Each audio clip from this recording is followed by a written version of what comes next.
Halo teman-teman, selamat datang di Loker Programmer.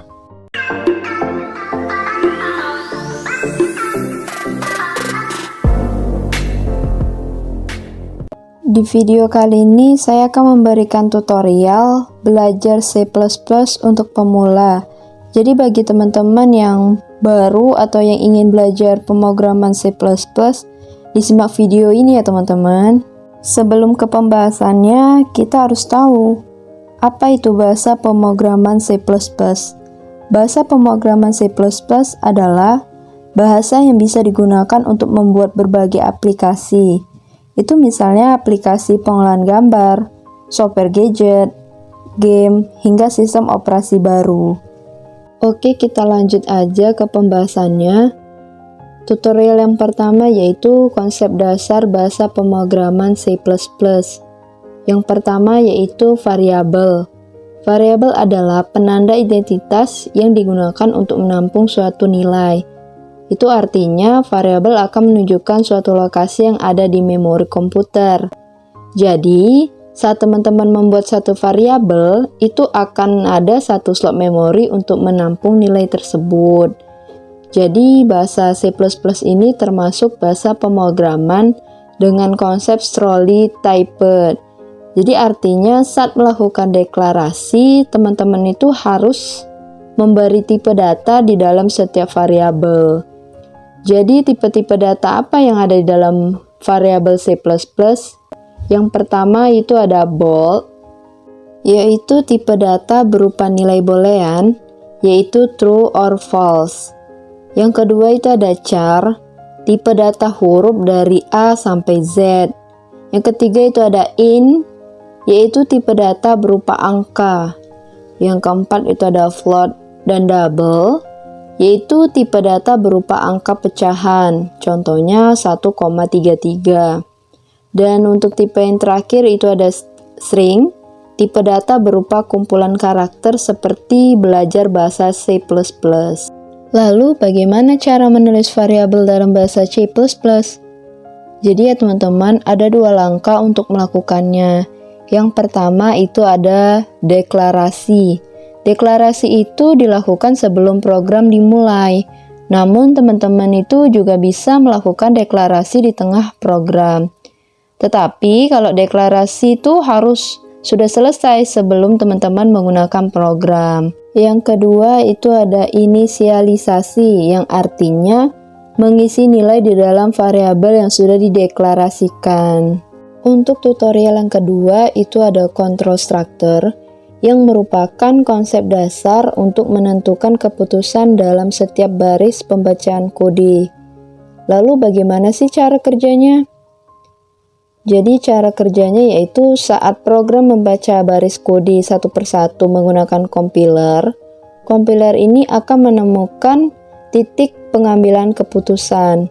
Titik pengambilan keputusan itu berupa penyeleksian dan pengulangan kode.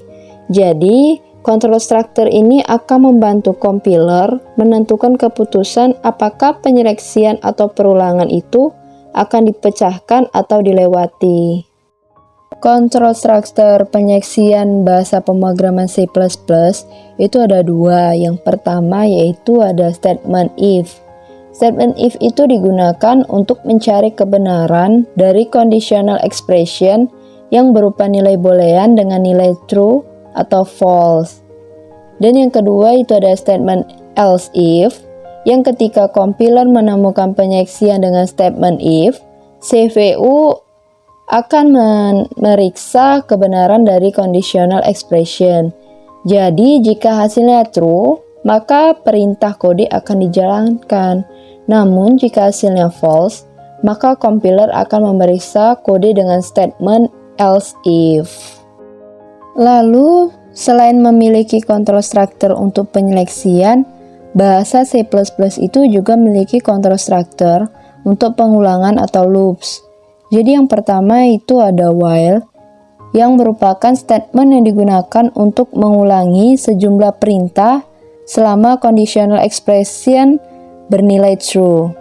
Yang kedua itu ada do while, yang merupakan statement untuk mengeksekusi sebuah perintah baru kemudian memeriksa conditional expression-nya berupa bilangan boolean.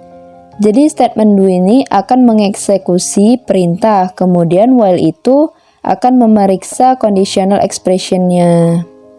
Dan yang ketiga itu ada for, yang merupakan statement untuk mengeksekusi banyak perintah secara berulang-ulang. Jadi artinya ya, statement ini berguna untuk membuat program yang dinamis. Tutorial yang ketiga itu ada data structure, yang merupakan fitur yang berfungsi untuk membuat deklarasi berisi kelompok variabel dengan tipe data yang berbeda. Jadi data structure ini memiliki statement struct. Dengan fitur ini, teman-teman itu bisa membuat tipe struktur yang mendirikan suatu objek. Berikut adalah data structure bahasa pemrograman C++. Yang pertama yaitu ada struct, yang merupakan identitas dari struktur yang akan dibuat. Yang kedua itu ada variabel, yang merupakan sepasang kurung kurawal yang mengelompokkan semua variabel. Dan yang ketiga itu ada objek, yang merupakan deklarasi yang menggunakan struktur menjadi tipe data. Tutorial yang keempat itu ada syntax, yang merupakan aturan penulisan kode untuk membuat sebuah program atau aplikasi. Syntax ini meliputi sebuah layout, ekspresi, dan simbol. Jadi teman-teman itu perlu memastikan syntax yang digunakan tepat untuk mencegah terjadinya error pada program yang akan dibuat.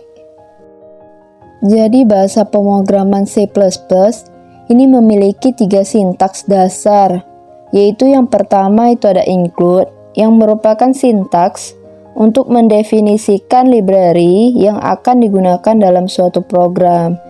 Jadi ya teman-teman, artinya itu include tuh bisa teman-teman sebut sebagai sebuah program yang akan digunakan dalam program. Jadi contoh penulisannya itu seperti tagar include iostream.h.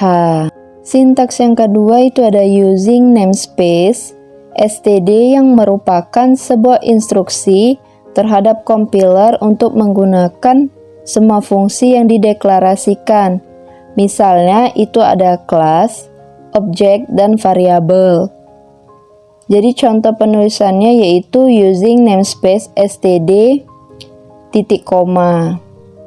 Dan sintaks yang ketiga yaitu fungsi main.